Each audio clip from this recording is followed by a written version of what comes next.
Welcome to the Starting SaaS podcast. My name is Michaela Richmond, and this podcast is all about creating a foundation for SaaS.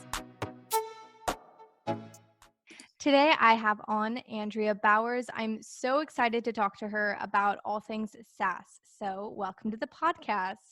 Thank you. I'm excited to be here. Yeah, give a little bit of an introduction. So what role do you do? Yeah, absolutely. So I'm currently an account executive with a company called AirDeck. It's a really small startup, but I've been in sales closing role for, my entire career. So like 9 years now. But I'm actually in the SaaS industry or the tech industry really over the last year and a half. And so I'm an account executive. I love it. I talk to new people every single day, and yeah, that's what I'm doing. That's awesome. So give a little bit of an, overview of what an account executive is, and then we'll go into kind of what they do, what their everyday looks like. Yeah, absolutely. So there's like, every organization is going to be different, right? Whether you have a marketing development representative or a sales development representative or business development representative, then you have like the account executives, and then there's different tiers. I've been in both account executive type roles where you're inbounding and you take care of the inbound leads, and you also have outbounding, which is a full sales cycle. But my role currently is kind of a mix of both, doing some outbound as well as handling a lot of the inbound leads, and really just handling the full sales cycle. So having discovery calls, seeing if they're qualified, and then, diving into a demo, and then kind of just progressing the deals as they go. Obviously, with the larger companies that you're working with, like enterprise or national, it's going to end up being longer sales cycles. So you could end up having conversations with somebody for a year or over a year. But then they end up closing. Or they could end up closing. It's never really guaranteed. But yeah, it's just a full sales cycle between prospecting, finding the right fit, to actually telling them about who we are, what we do, and hopefully then partnering with them at the end of it. That's awesome. So you mentioned MDRs and SDRs. So MDRs and SDRs it's them, and then on top is the account executives, correct? So like I said, every organization is different. So one of my past organizations that I worked with, the entry level per se was a MDR, and the MDR was responsible for building the lists and finding the right personas to send over to then the SDR, and then the SDR would make the calls and set the deals, and then provide that deal once it's booked to the AE. Some organizations, like the one I'm at currently, doesn't have an MDR position, and then SDR and BDR are typically the same across the board, but it really just depends. But that's kind of like the totem pole. Okay, and BDR is business development representative? Mm-hmm. Okay, sweet. Okay, so what does Airtable do? AirDeck. AirDeck, I'm so sorry. Yeah, AirDeck, that's okay. yeah. No, yeah, I get that a lot actually. So AirDeck is actually a platform where it's the easiest and quickest way to add voice narration or video onto any document or presentation. So sales teams or sales people like myself use it for the whole sales cycle, from prospecting all the way to handing off to customer success and having a partner to work with now. So now they're onboarding. So anytime you need to explain something, or you have a complex concept that you want to explain, or even personalized content, AirDeck is the easiest and quickest way to add personalization to content, as well as add your message and your voice or your face to a piece of content that would just be a normal static piece of content, and you would just have to trust that your viewer would actually read it, listen to it, or watch it. AirDecks are the best way to be able to track all that information, as well as add your message for them to watch or listen to whenever they want. That's really cool. Yeah, absolutely. It's like getting in front of somebody without having to be in front of somebody. Yeah, that's really, really cool. Okay, so you mentioned a little bit of how you got to where you are. Can you give a little bit of a more in-depth explanation of the different steps it took and what skills you needed to get to where you are today?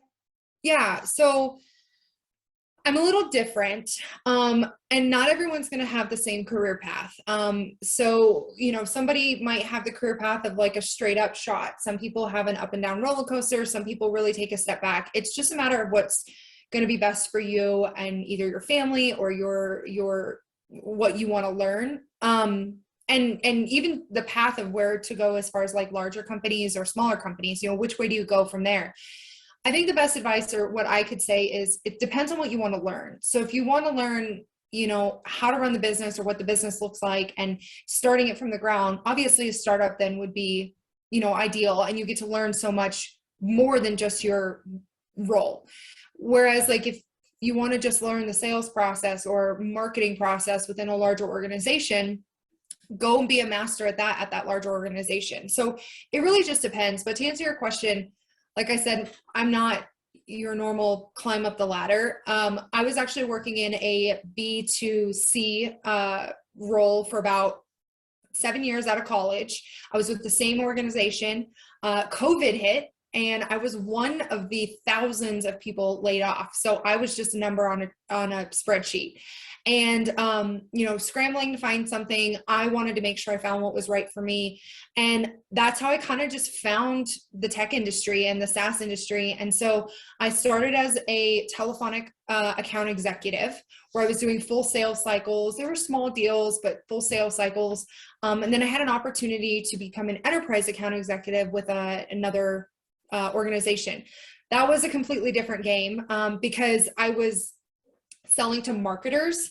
And not only was I new in the industry, so I was learning, let's say, Spanish, but then I had to learn that persona and that ICP. And so then it wasn't only me learning Spanish, it was me learning like Spanish sign language on top of learning Spanish. So it was completely different. And so, some people will tell you, sometimes you have to take a step back to progress your career. And that's exactly what I did from there.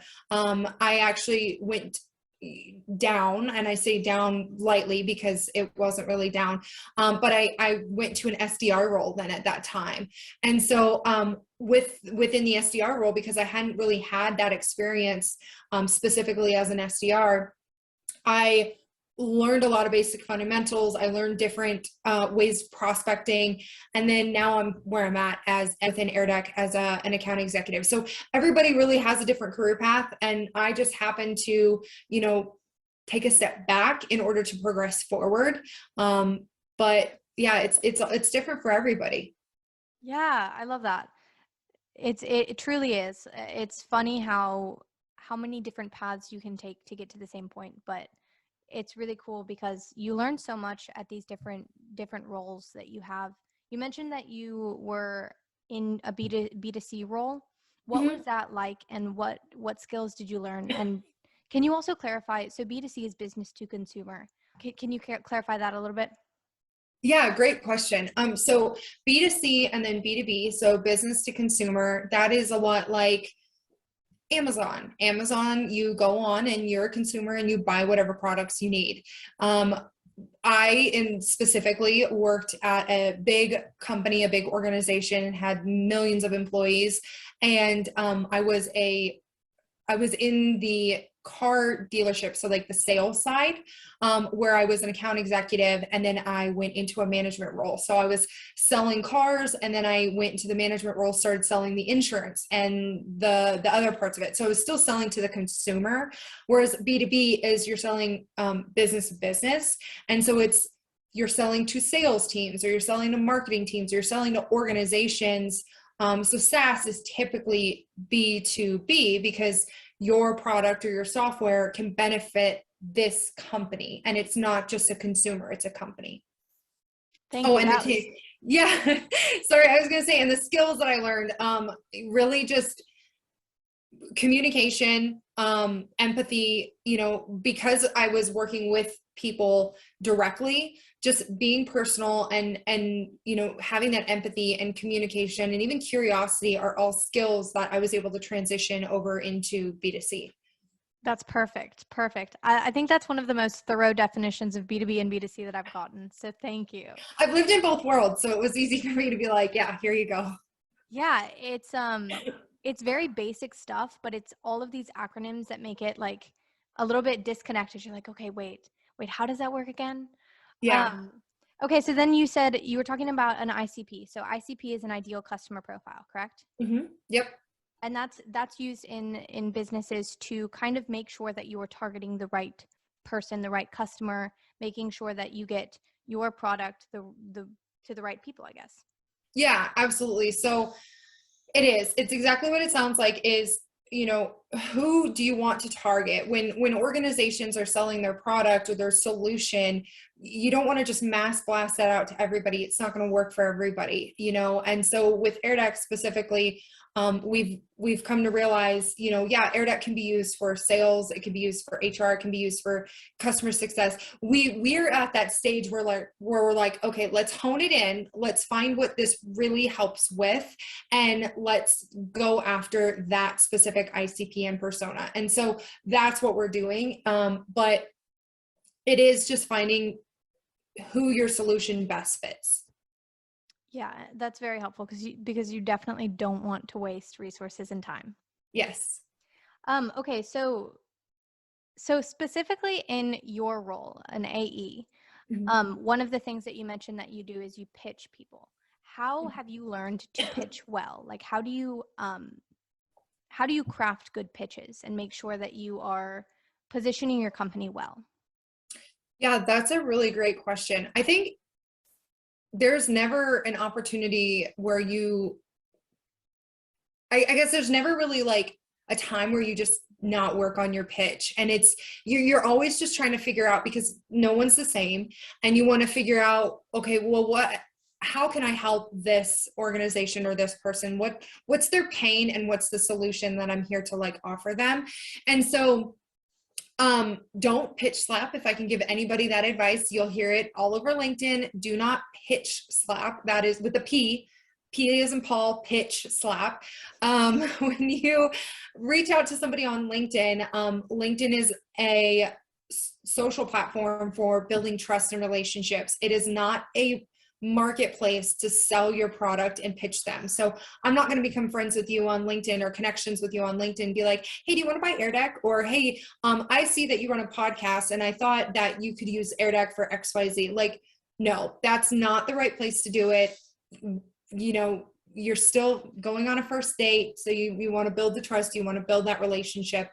So that's my biggest point there on pitching, but you can always work on your pitches. It's really narrowing down after you figure out, your ICP and your persona and the typical pains wrapped around those personas and that ICP.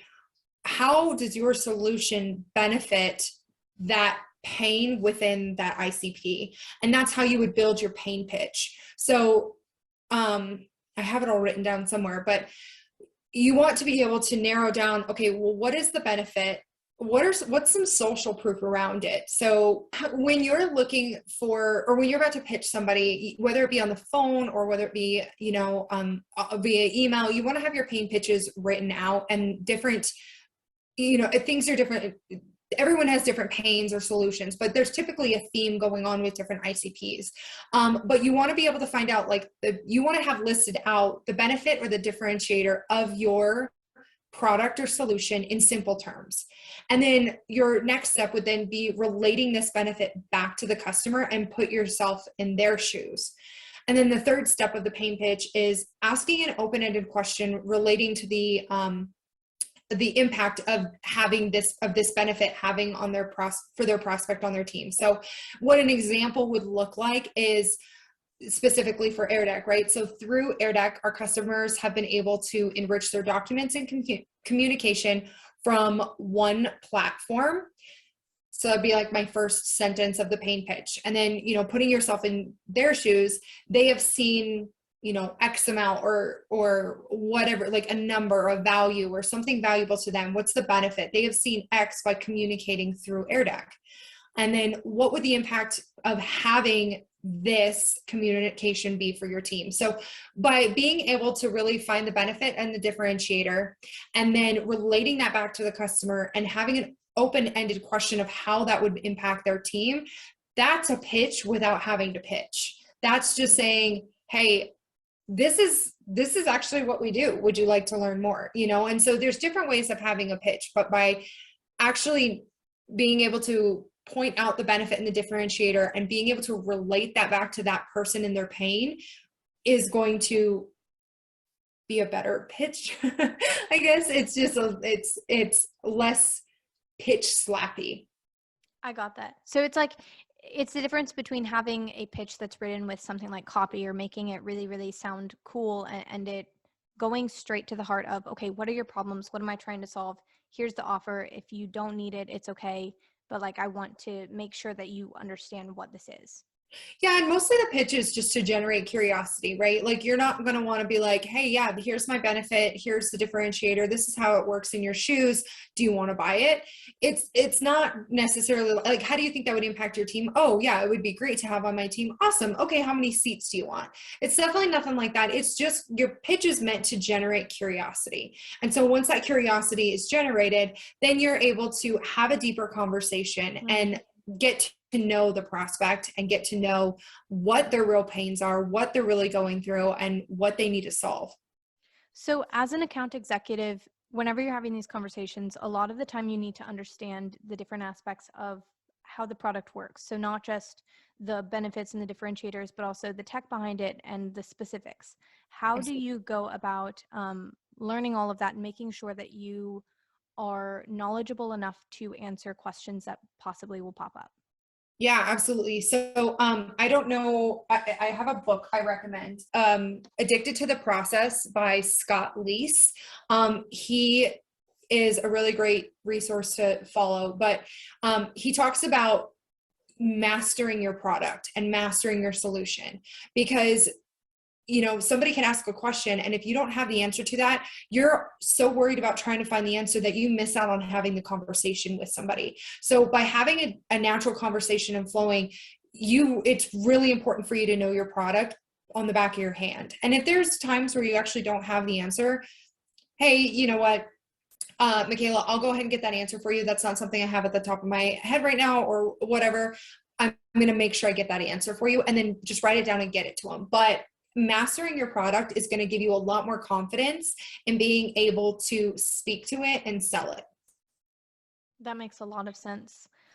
Okay, so you talked about this idea of demos, like having a demo ready for somebody who's kind of interested in the product, and that's a step closer toward actually getting them to be a customer. How do demos work in an organization? And I imagine that they work differently depending on the product. But what are all of the different roles around it and different people that are participating in it? Yeah, great question. So I can only really speak to the experiences I've seen. I know different organizations obviously have different steps in a different sales process, but when it comes to a demo, that is at the point where you have now gotten your prospect to say, oh, okay, I understand, from like, oh yeah, I get it, to holy crap, I can use that. Like, I want to see what it looks like. So now it would be time to show them, okay, this is what that looks like. And you build that story around, okay, you mentioned to me that you're working through XYZ. Through this platform, you can do XYZ. And so by being able to tell the story while walking through the demo, it could just involve an AE. It could also involve a solutions engineer, which usually answers more of like the technical questions. Some people that I've spoken with tell me that it's actually more of like the solutions engineer who asks the questions and then customizes a demo. So it really just depends on how the organization does it. But typically the account executive would be the one to tell the story based on the pain that the prospect is having, to saying, okay, this is how we can help solve your pain, and this is what that looks like.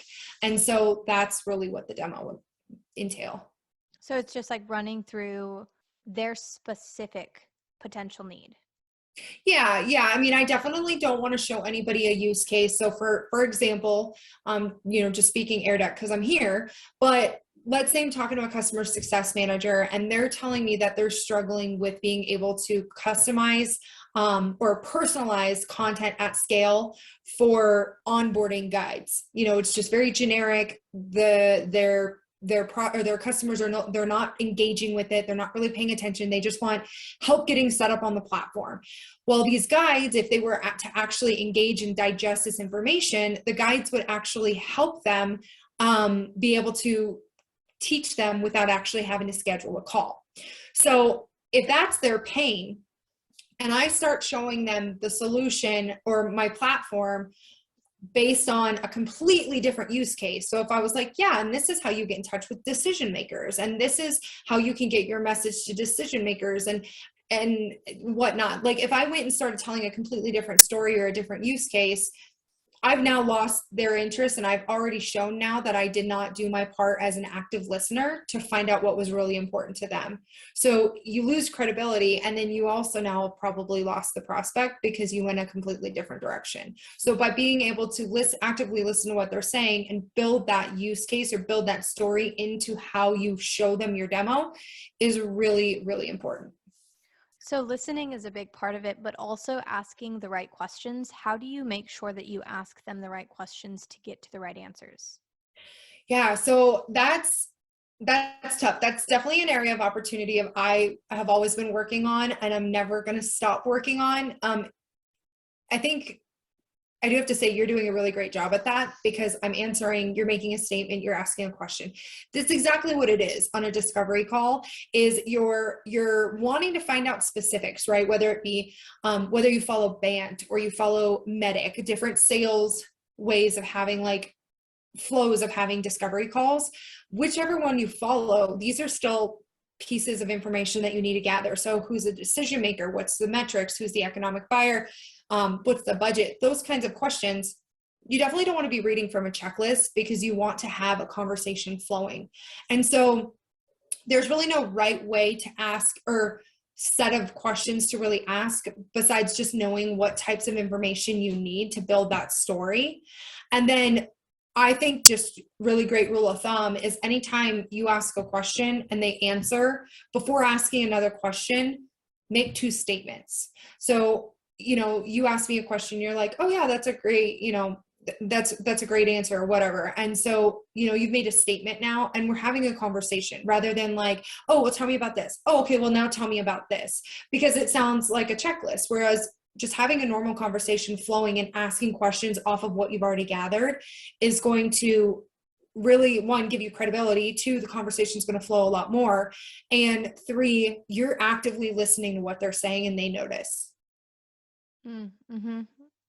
Makes a big difference. It's like it brings it back to the human level, which is very important in business. Oh yeah, absolutely. You don't want to be selling or doing business with a robot. No. Okay, so closing deals. So we've gotten through kind of this process. You open up, you have your ICP, then you go into a prospecting, and you're kind of trying to get your leads and get contacts, and then you get a possible demo, and then things happen in between. But then it goes to closing a deal. So closing a deal, how I imagine that that's either one of the easiest or one of the hardest parts. Depends on what side of the fence they're on.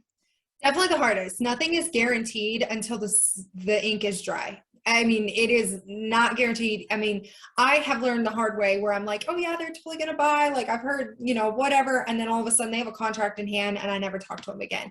It happens and it sucks. But closing the deals also is very rewarding, and it's all of the work that you put in prior to that point that's going to help you. So did you actively listen? Did you listen to their problems? Did you listen to what they had to tell you? What was important to them? Did you bring it all into the story?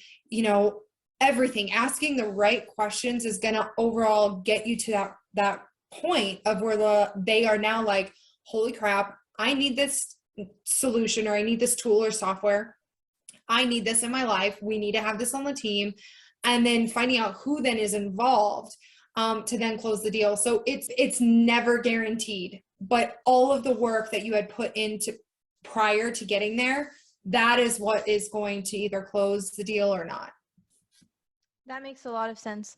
Are there any differentiators that you have seen for your own process that have helped, I guess, push the line between somebody closing versus not? I mean, definitely. I mean, procurement's a whole nother thing, right? So, making sure that legal and all that, everything works out there. But there is, there's everyone like asks like who's the decision maker, right? Or who's the economic buyer. But you always have to remember that not only really is your champion like the one who can push it forward, but there's two different types of like decision makers, right? So there's it's like Skip Miller's strategy here, where it's like above the line and below the line. So below the line decision maker is somebody who's like, does the product fit? Is it going to work with our integrations? Is it, what's the tool? What's all this? Like, how is it going to work? And then if it all works there, some people just, okay, shoot up and like send a proposal. Well, then you forgot about the above the line decision maker, where that decision maker is the one who's like, am I going to get the return on my initiative? And it's not necessarily like the return on investment, but like they're the ones who are like, okay, like, is this going to work? Are we going to get the leads we are paying for, or we're wanting to get? Are we going to hit our goals? Are we going to do this? So there's two different types of decision makers that people usually forget about. And so that is typically a big factor of if a deal is going to close won or if it's going to close lost. If you don't have both, the buy-in from both, it's most likely going to go close lost. If you have the buy-in from both, you're on a good path, because now you've got both buy-in and you're working your way up towards the close. If you forget that really important person, you only go with, oh yeah, it's a good fit, we integrate, we do all this, you're missing out on a lot of important factors that this guy cares about, this guy or this girl versus this one. Do you have to have different strategies for like talking to these different people? Because I mean, I imagine that they have different approaches to things, different things that they care about, etc.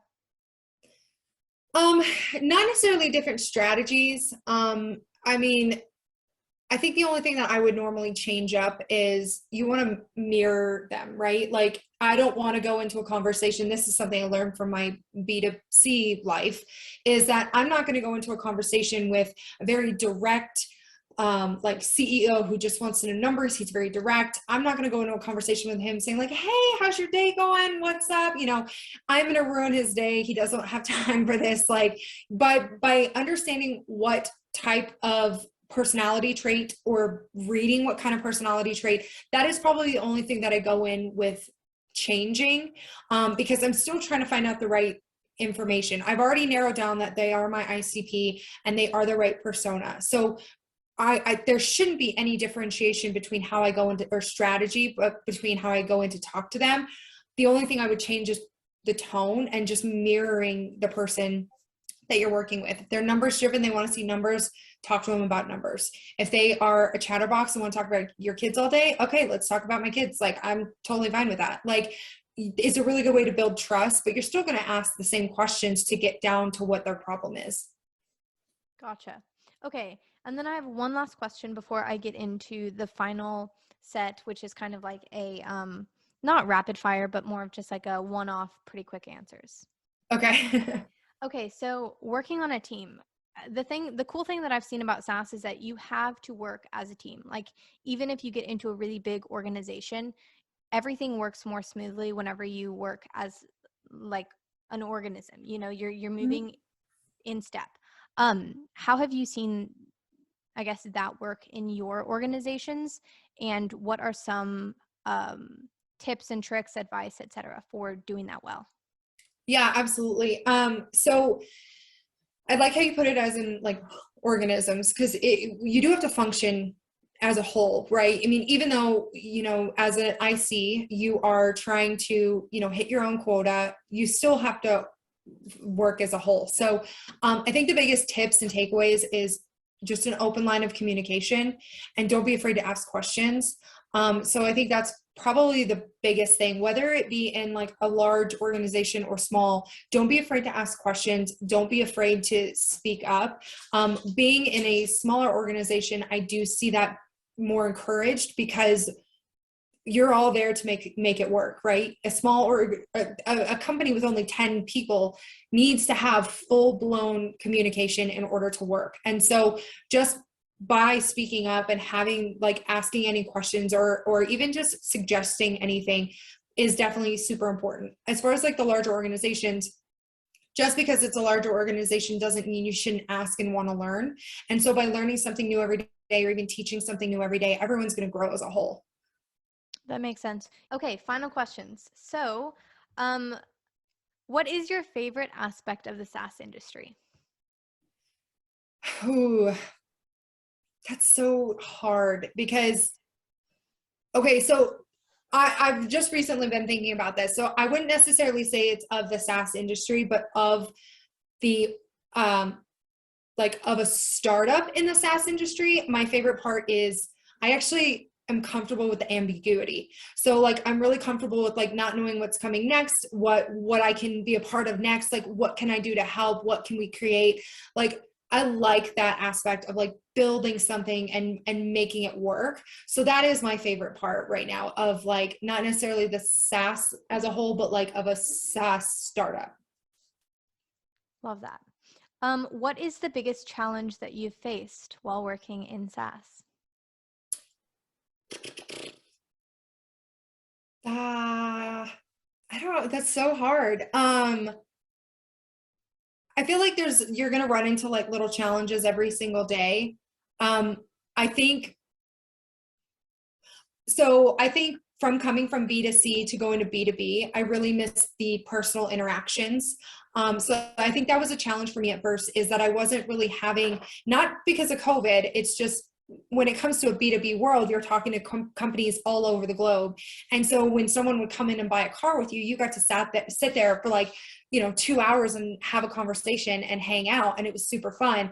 And I'm just such a like talkative person, and I really enjoy talking to people. Whereas like if I have these scheduled Zoom calls, like it's great, but it's only, a little bit of time and we're not in front of each other. I mean, virtually, but just having that like in-person aspect was a challenge shifting over to.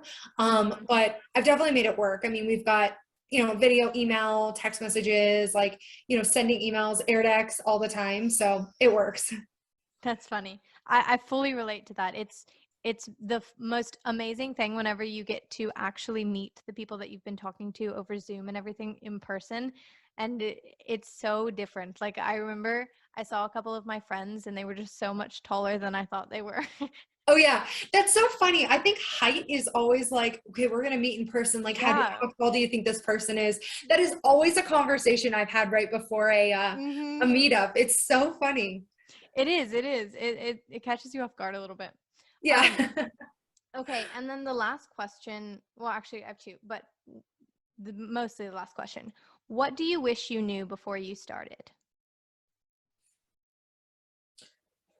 Oh, that's really good. I wish I would have, this sounds really silly, but I wish I would have known more about the tech industry before I started. So when I was with that big organization, I was just like, oh yeah, it's a job out of college. I'll find something else. And I thought I had to find something like, where I lived or, local. I didn't know about, and this makes me sound so like oblivious, but like, I didn't know about this huge world of like tech that was an opportunity that was just growing like as much as I should have. Like everyone knows about like Amazon and Google and like all this stuff. And you're just like, oh my gosh, those are like, dream jobs or whatever. But then I had no idea about all these other organizations that was so much opportunity to grow and learn, and even these communities. So that is one thing too, is if you can find a sales community or a customer success community or anything like that, they're out there, and find them, being a part of them. I wish I would have known about them sooner.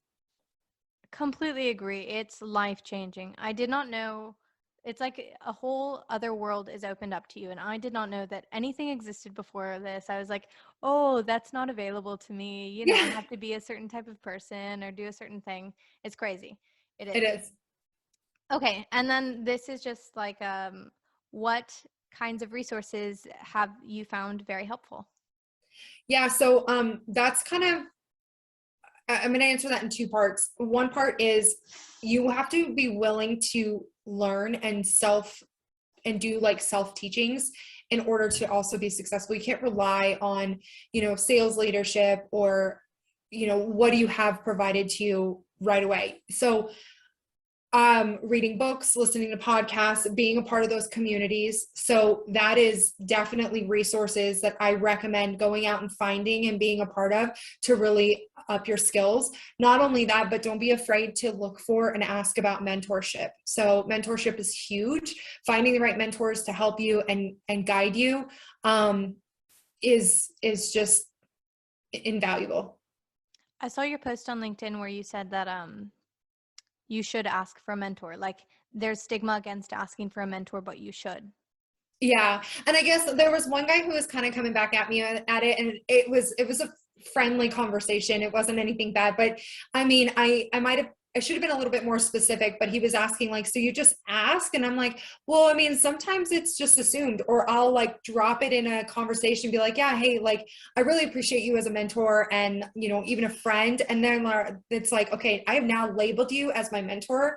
And if you have a problem with it, you better say something. But if not, like, you're my mentor. And so some people just actually ask like, hey, like, I've been looking for a mentor. Is it okay if I call you and pick your brain and have these conversations with you monthly or weekly? Like, however you want to do it, it's just smart, I think, in my eyes, to be able to actually make sure that there is an established line of that mentorship, because you will always have that mentor for you and as a resource.